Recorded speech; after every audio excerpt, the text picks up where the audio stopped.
Selamat pagi, saudaraku yang terkasih di dalam Tuhan. Saudaraku, saya melanjutkan tentang pernikahan kembali.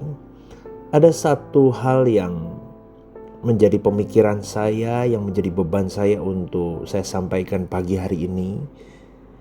Kalau saya lihat, saudaraku, akan ada banyak orang yang sejatinya di dalam hatinya, dia berkata begini setelah mereka menikah, ternyata aku salah pilih jodoh, atau keliru aku menikah dengan orang ini. Mungkin saudara-saudari pencinta renungan The Message yang sedang mendengarkan renungan ini juga pernah mengalami atau pernah mengucapkan itu di dalam hatimu. Mungkin tidak terucap secara verbal, tetapi dalam hatimu tergaung kalimat ini dan kau berkata, aku salah pilih pasanganku ini. Saya akan landasi renungan ini dengan Markus 10 ayat 9 yang dikatakan begini firman Tuhan. Sebab yang telah dipersatukan Allah tidak boleh diceraikan manusia. Kenapa pastor mengangkat cerita ini tentang ini dan hal ini? Begini saudaraku.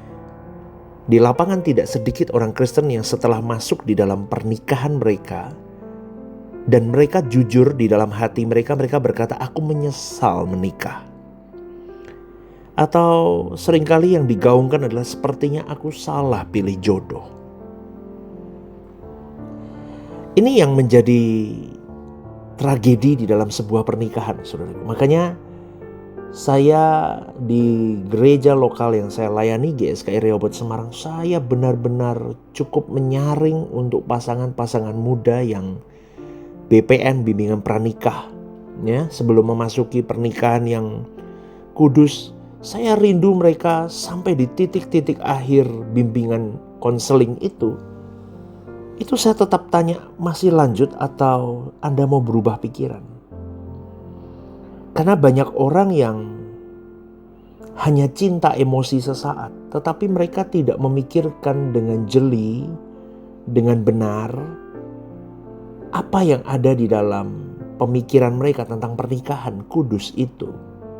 Seperti yang kemarin saya sampaikan, karena ada banyak orang menikah karena berbagai hal. Yang paling bahaya adalah karena deadline. Khususnya wanita. Wanita kalau sudah usianya sudah mulai besar, kepalanya udah mulai 20 lebih, mau 30, mau 40, bingung mereka. Akhirnya mereka pokoknya nikah. Lah ini yang seringkali terjadi masalah di tengah jalan, saudaraku. Atau tuntutan dari keluarga. Udah usia segini kok belum menikah? Kok belum menikah? Atau orang tua, papa atau mama pengen punya cucu loh. Pengen punya cucu loh. Itu jadi tekanan untuk mereka. Atau setiap kali mereka keluar bersosialisasi ditanya, mana pacarmu? Mana pasanganmu? Udah menikah? Udah punya anak? Itu menjadi beban. Apalagi di Asia. Apalagi di negara kita Indonesia ini. Orang gak sungkan tanya begitu, saudaraku. Dan itu bukan hal yang mudah untuk beberapa orang. Ditanya begitu itu serasa beban. Dan akhirnya itu yang memicu. Ada lagi yang memang dia ingin ngebet banget, ingin nikah muda. Tapi mungkin karena dari fisik kurang ditata, kurang didandani atau bagaimana. Mungkin mereka mengalami penolakan demi penolakan. Dan akhirnya saudaraku, ketika ada yang mau sama dia langsung oke deh married yuk. Wah itu bahaya saudaraku. Saya ngomong begini karena itu yang saya lihat. Trauma-trauma masa lalu, penolakan demi penolakan. Yang mengakibatkan orang itu akhirnya tabrak aja menikah. Dan akhirnya ketika mereka menikah, akhirnya mereka akan ada banyak penyesalan di situ. Atau mungkin karena suka fisik saja, mereka tidak memikirkan bagaimana karakternya. Latar belakang keluarga, kan menikah itu gak gampang saudaraku. Latar belakang keluarga harus dilihat.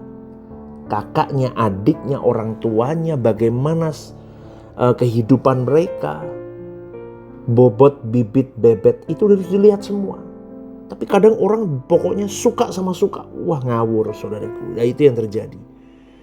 Dan saya mau katakan saudaraku, yang saya utarakan pada pagi hari ini ada orang berkata, aku menyesal menikah, aku salah pilih jodoh. Itu jarang diucapkan di mimbar, tapi sering bergaung di batin seseorang, termasuk orang percaya, termasuk orang Kristen. Tetapi masalahnya bukan sekedar relasi yang sulit, melainkan cara pandang yang keliru terhadap pernikahan itu. Itu yang jadi masalahnya. Maka di dalam perspektif Allah, pernikahan itu bukan proyek kebahagiaan. Garis bawahi ya saudaraku ya. Melainkan alat keselamatan dan pendewasaan jiwa seseorang. Ini bagi yang belum menikah, bagus loh dengerin begini ini. Untuk prepare kalian. Anak-anak muda ya, pasangan-pasangan muda yang pacaran mau menikah, dengerin ini baik-baik. Ini renungan bukan hanya untuk yang sudah menikah. Tetapi bagi kalian yang belum menikah atau sudah pacaran, atau yang sedang memilih jodoh untuk kehidupan masa depan, itu harus dengerin renungan-renungan begini. Karena ini fakta di lapangan, banyak orang salah menikah dan banyak orang menyesal menikah. Karena penyesalan itu muncul saat pernikahan itu dipusatkan pada dirinya sendiri. Jujurnya begitu saudaraku. Banyak orang masuk pernikahan dengan pikiran aku akan bahagia dengan menikah. Kalau aku gak menikah aku gak bahagia, tapi kalau aku menikah aku akan bahagia. Dan ternyata tidak. Kalau aku menikah aku akan dilayani pasanganku. Ternyata tidak. Kalau aku menikah aku akan dipenuhi kebutuhanku. Ternyata tidak. Namun ketika realitas itu muncul saudaraku, pasangan tidak sesuai dengan apa yang diimpikannya. Seperti seorang Cinderella memimpikan pangeran berkuda, ternyata pangeran berkudanya zong tidak sesuai dengan pikirannya. Muncullah penyesalan. Nah ini yang terjadi saudaraku. Jadi boleh saya simpulkan begini. Masalahnya bukan salah pilih jodoh, tapi salah motivasi menikah. Dan itu banyak terjadi. Kenapa pastor ngomong begitu? Karena pernikahan yang dipusatkan pada diri sendiri pasti melahirkan kekecewaan saudaraku. Karena tidak ada manusia yang sanggup menjadi Tuhan bagi pasangannya. Dan salah pilih jodoh atau salah mengerti kehendak Allah itu beda tipis seringkali. Sering orang berkata ini bukan jodoh dari Tuhan. Padahal firman Tuhan mengajarkan Allah turut bekerja dalam segala sesuatu untuk mendatangkan kebaikan. Itu Roma 8:28. Kalau pernikahan itu sudah sah di hadapan Tuhan, maka bukan suatu kebetulan. Meskipun kamu salah pilih, tetapi Tuhan bisa bekerja dari kesalahanmu itu untuk tetap membawamu kepada rancangannya yang sempurna. Kalau kamu mau meresponnya dengan baik. Kalau hidupmu bukan tentangmu lagi, tapi tentang Tuhan dan hati Tuhan, maka dari kesalahanmu pilih jodoh itu pun akan digarap Tuhan menjadi indah untuk kemuliaan Tuhan. Betul saudaraku? Dan kalau sudah sah di hadapan Tuhan, dilegalkan di depan hamba Tuhan, disaksikan jemaatnya, engkau sedang mengikat covenant. Dan ketika sesuatu terjadi di dalam pernikahanmu, itu bukan kesalahan Tuhan. Jangan kambing hitamkan Tuhan. Amin. Dan itu bukan kecelakaan rohani. Karena Allah mengizinkan pasangan itu masuk dalam hidupmu. Karena ada pembentukan karakter. Supaya ada pembentukan karakter semakin serupa Kristus. Dan kematian daging yang terus tiap hari terjadi. Belajar bareng bersama pasangan. Untuk bisa saling membantu untuk kembali ke rancangan Allah semula. Itu yang saya tangkap saudaraku. Jadi pertanyaannya, Anda salah pilih jodoh atau salah mengerti kehendak Allah? Saya kira banyak orang salah mengerti kehendak Allah. Meskipun Anda salah pilih jodoh, kalau Anda mengerti kehendak Allah, sesuatu yang salah itu menjadi satu momen, satu alat untuk membawamu semakin mengerti kehendaknya terjadi dalam hidupmu. Jadi tidak ada kesalahan sebetulnya. Kalau kamu menangkap apa yang menjadi maunya Allah dalam setiap sesi dan tekukan hidupmu. Amin saudaraku. Yesus berkata begini, setiap orang yang mau mengikut aku, ia harus menyangkal diri. Itu Lukas 9 ayat 23. Pernikahan adalah altar penyangkalan diri yang nyata. Ketika egomu diuji, pernikahan itu adalah altar penyangkalan diri. Ketika kehendak dirimu dipatahkan, pernikahan itu adalah altar penyangkalan diri. Ketika kesabaranmu dilatih, pernikahan itu adalah altar penyangkalan dirimu. Sehingga ketika seseorang berkata, aku menyesal menikah, seringkalinya artinya mau dikatakan begini deh kalau saya tangkap. Aku tidak siap mati bagi diriku sendiri. Itu orang yang ngomong, aku menyesal menikah. Kenapa? Karena menikah memang harus mematikan tentang dirimu. Tiap saat egomu, kehendakmu, kesabaranmu dipatahkan. Dua jadi satu. Dari background keluarga yang berbeda, ekonomi yang berbeda, tingkat pendidikan yang berbeda, pola asuh yang berbeda. Dua jadi satu. Makanya jangan buru-buru kalau pacaran. Cepat-cepat nikah. Jangan. Nyesel kamu nanti. Pacaran yang lama sampai kamu mengerti dia. Pacaran kudus ya. Kamu mengerti karakter orang ini, respon orang ini, visi misi hidupnya, kalian sudah jadi satu, bener. Kenapa sih kita mau menikah? Jelas. Kenapa sih harus bekerja? Kenapa sih harus pelayanan? Kenapa sih harus hormati orang tua? Kenapa sih kalau Tuhan tidak karuniakan anak, gimana? Dibicarakan semua. Bagaimana handle uang, mengelola uang nanti di keluarga. Bagaimana pola asuh anak, itu dibicarakan. Makanya kalau saya bersama dengan pasangan-pasangan muda yang pacaran begitu ya, saya selalu katakan jangan cepat-cepat buru-buru nikah. Pacaran dulu. Pacaran yang kudus. Di situ kamu belajar kehendak dirimu dimatikan. Gak usah macam-macam ketika pacaran. Sabar, itu milikmu. Kalau memang milikmu akan jadi milikmu suatu hari nanti. Ayo pacaran yang berkualitas. Artinya apa? Ngomongin masa depan, bagaimana visi misinya, cinta Tuhannya, diselarasin. Jadi ketika masuk gerbang pernikahan kudus, kalian udah siap. Tidak ada yang berkata aku menyesal menikah. Karena kalau orang ketika menikah dan ngomong aku menyesal menikah, berarti dia bisa berkata aku tidak siap mati bagi diriku sendiri. Itu yang namanya hubungan yang konyol. Amin saudaraku ya. Karena pernikahan bukan tentang menemukan orang yang sempurna, tetapi menjadi pribadi yang taat di tengah ketidaksempurnaan pasanganmu. Dengar saudaraku, Allah tidak berjanji pasangan kita akan mudah, tetapi Allah berjanji akan membentuk dirimu melalui pasanganmu.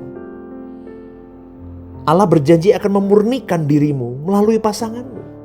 Allah berjanji akan menyelamatkan jiwamu melalui pasanganmu. Maka pasangan kita sering menjadi alat Tuhan yang paling efektif untuk menyingkapkan. Ya. Kalimatnya begitu deh, menyingkapkan. Atau membuka tirai-tirai keegoisan kita, kesombongan kita, dan ketidakdewasaan rohani kita. Tanpa disadari justru melalui pasangan itulah Tuhan mengerjakan keselamatan kita. Dengan benar, dengan proporsional. Amin saudaraku. Maka Tuhan tidak salah memberi pasangan dalam hidupmu. Tapi kita yang sering salah meresponnya. Sekali lagi saudaraku, dunia menawarkan solusi. Ganti pasangan aja, udah cerai aja. Hari ini kata cerai itu menjadi sesuatu yang tidak ada bobotnya. Seakan-akan ya udah gampang, itu lifestyle. Di luar negeri, sekarang di kota-kota metropolitan, kalangan-kalangan orang-orang terkenal, itu menjadi lifestyle. Kalau nggak cerai nggak keren rasanya. Cerai aja udah. Nggak apa-apa, apalagi sekarang ada sistemnya cerai nanti punya pasangan masing-masing, tetap kembali jadi seperti keluarga. Nggak apa-apa tetap cerai aja udah, jadi kakak adik, jadi TTM, teman tapi mesra. Wah bahaya saudaraku. Seakan-akan ya udah nggak apa-apa. Dunia tawarkan itu. Kalau nggak cocok cerai, daripada diterusin nggak karuan, cerai aja. Udah, cari kebahagiaan masing-masing, jalan sendiri-sendiri. Coba, tetapi Allah berkata, kalau terbentur dengan kesulitan-kesulitan di dalam pernikahanmu, bertobatlah masing-masing. Matikan ego masing-masing. Berkaca diri masing-masing, berkaca kepada Kristus. Karena hidupmu harus seperti Kristus yang menyenangkan hati Bapamu, Elohim Yahweh. Mati bagi dirimu sendiri. Ya udah deh aku gak cerai demi anak-anak. Bukan demi anak-anak. Aku gak cerai demi apa? Demi covenantku sama Tuhan. Demi aku menyukakan hati Bapa. Demi pernikahan ini jadi kado buat Bapakku. Harusnya begitu, bukan demi anak-anak, saudaraku. Dan seharusnya Allah mengajarkan kepada engkau dan saya setia sampai akhir. Sampai akhirnya kapan, Pastor? Sampai maut memisahkan. Artinya sampai salah satu dari kalian meninggal dunia. Amin, saudaraku. Itu baru legal. Itu baru legal. Karena banyak orang ingin keluar dari pernikahan padahal Tuhan ingin mengeluarkan manusia lama dari dalam dirinya. Tapi orang gak mau mengeluarkan manusia lamanya, semakin membesarkan manusia lamanya dengan dia lari dari pernikahan itu. Dengan satu kalimat sakti, cerai, bercerai. Konyol, saudaraku. Pemulihan tidak dimulai dengan mengubah pasangan, tetapi dengan membiarkan Tuhan mengubah dirimu dulu. Dengar saudaraku, jalan pemulihan yang Tuhan taruh adalah bertobat dari cara pandangmu dulu. Bukan ganti pasangan. Camkan itu baik-baik. Karena pernikahan itu bukan tentang apakah aku happy dengan pernikahanku ini. Apakah aku cocok dengan pasanganku. Bukan tentang itu, tetapi tentang apakah aku tetap setia di dalam pernikahanku ini. Apakah aku tetap taat sesuai dengan maunya Allah dalam pernikahanku ini? Apakah aku semakin serupa Kristus di dalam pernikahanku ini? Maka jika hari ini ada penyesalan di dalam pernikahanmu, itu tanda bukan kamu salah jodoh. Tapi itu adalah panggilan Tuhan untuk naik ke tingkat kedewasaan rohani yang lebih tinggi, saudaraku. Amin.